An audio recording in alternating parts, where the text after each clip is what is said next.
Assalamualaikum warahmatullahi wabarakatuh. Halo semuanya, saya Dita Ramadanti dengan NIM 1052419. Kembali lagi di sesi pembahasan Solid Principles. Di video sebelumnya yaitu part 1, saya sudah membahas mengenai prinsip SRP dan juga OCP. Nah, di video part 2 ini saya akan membahas dua prinsip lanjutannya, yaitu LSP dan juga ISP. Sebelum saya masuk ke kodenya, apa sih LSP dan juga ISP itu? Jadi LSP atau Liskov Substitution Principle itu merupakan fungsi untuk memastikan bahwa kelas turunan atau kelas anak tuh bisa menggantikan kelas induknya tanpa merusak logika program. Jadi intinya ini tuh merupakan hubungan antara induk dan anak dalam codingan. Sedangkan ISP itu atau Interface Segregation Principle itu berfungsi untuk memisahkan kontrak atau kemampuan. Jadi kita tuh jangan memaksakan sebuah kelas memiliki fitur yang sebenarnya tuh mereka tuh nggak butuh gitu ya. Intinya ISP itu memecahkan kemampuan menjadi bagian kecil yang lebih spesifik. Nah sekarang kita langsung aja ke penerapan prinsipnya. Yang pertama saya akan menerapkan prinsip dari ISP terlebih dahulu.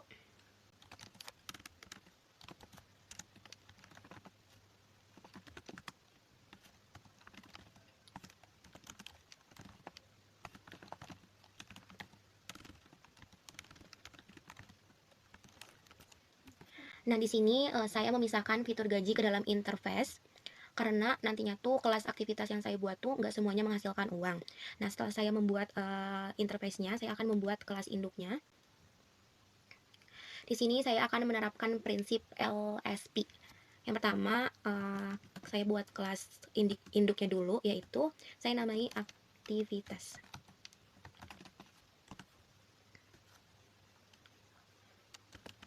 Yang mana dia tuh memiliki catat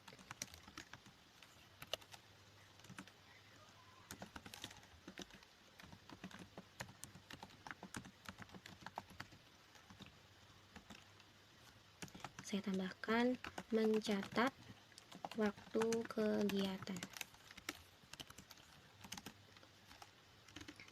Nah, untuk kelas induknya sudah.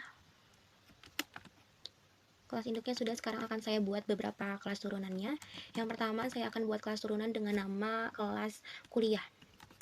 Yang merupakan dia tuh turunan dari aktivitas. Jadi si kelas kuliah ini dia tuh bakalan mewarisi si catat ini.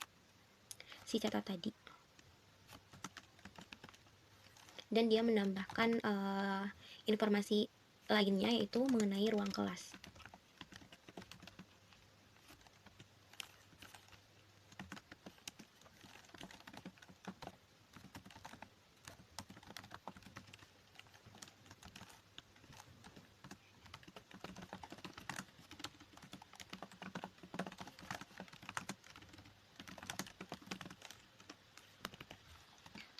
Nah, di sini karena kelas kuliah merupakan turunan dari aktivitas, jadi kelas kuliah ini udah otomatis mewarisi si catat dan menambah informasi juga mengenai ruang kelas.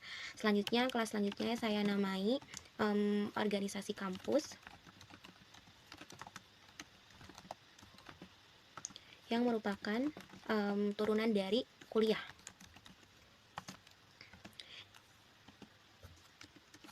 Jadi kelas organisasi kampus ini dia bakalan mewarisi ruang kelas dan juga catat.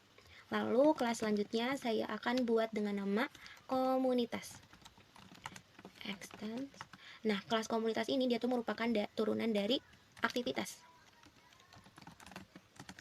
Jadi dia hanya punya catatnya aja dari si aktivitas tadi. Tapi si komunitas ini saya tambahkan rapat.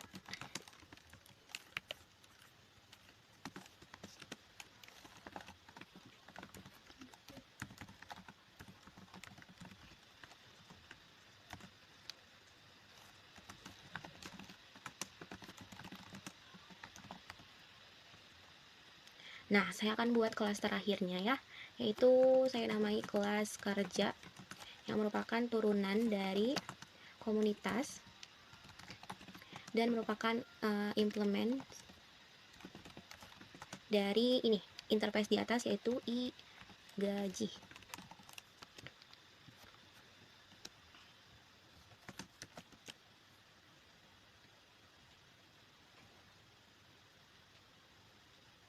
yang belum, ada yang kelewat.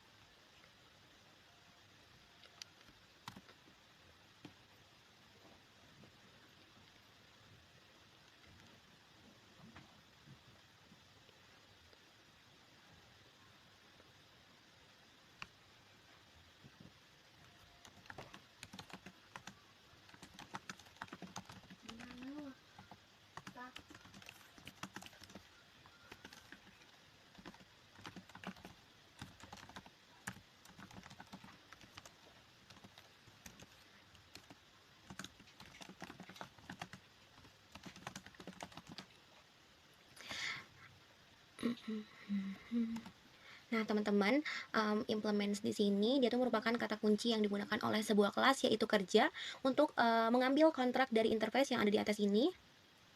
Di sini hanya kelas kerja aja yang mengimplementasikan gaji, karena kelas kuliah dan kelas lainnya tuh saya nggak paksakan untuk punya fungsi gaji. Selanjutnya saya akan buat kelas min-nya ya. Saya namai kelas min-nya itu solid bagian 2.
Nah, teman-teman, saya sudah selesai ya untuk membuat kelas main-nya.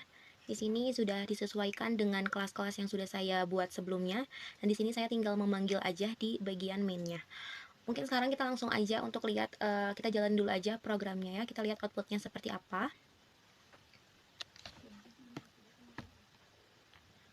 Nah, teman-teman, outputnya di sini yang pertama ya, organisasi kampus dia tuh berhasil mencatat waktu dan juga memeriksa ruang kelas, yang mana itu merupakan hasil pewarisan dari kuliah tadi. Terus yang kedua ini kerja, itu berhasil menerima mencatat waktu, mencatat rapat, dan juga menerima upah tadi yang dari interface. Dan itu merupakan hasil dari penggunaan interface ya teman-teman yang menerima gaji ini. Lalu yang ketiga itu komunitas. Di sini berhasil mencatat waktu dan juga rapat. Ini tuh merupakan hasil pewarisan dari kerja. Nah, semua tuh berjalan lancar. Programnya nggak ada yang crash karena setiap objek tuh berada di jalur hierarki yang benar sesuai fungsinya masing-masing. Jadi poin yang bisa diambil dalam video ini adalah LSP itu tentang hubungan keluarga, teman-teman. Jadi kita harus mastiin saat kita membuat kelas turunan tuh fungsi-fungsinya tuh memang relevan dan bisa digunakan oleh kelas turunannya. Dan ISP itu tentang keahlian khusus. Jadi kita tuh jangan numpuk semua fungsi di dalam kelas induk. Jadi pisahin kemampuan unik ke dalam interface agar agar kelas lain tuh nggak terbebani dengan kode yang nggak mereka pakai. Nah, mungkin itu saja penjelasan dari saya. Semoga penjelasan singkat ini bisa bermanfaat. Mohon maaf bila banyak kesalahan. Terima kasih. Wassalamualaikum warahmatullahi wabarakatuh.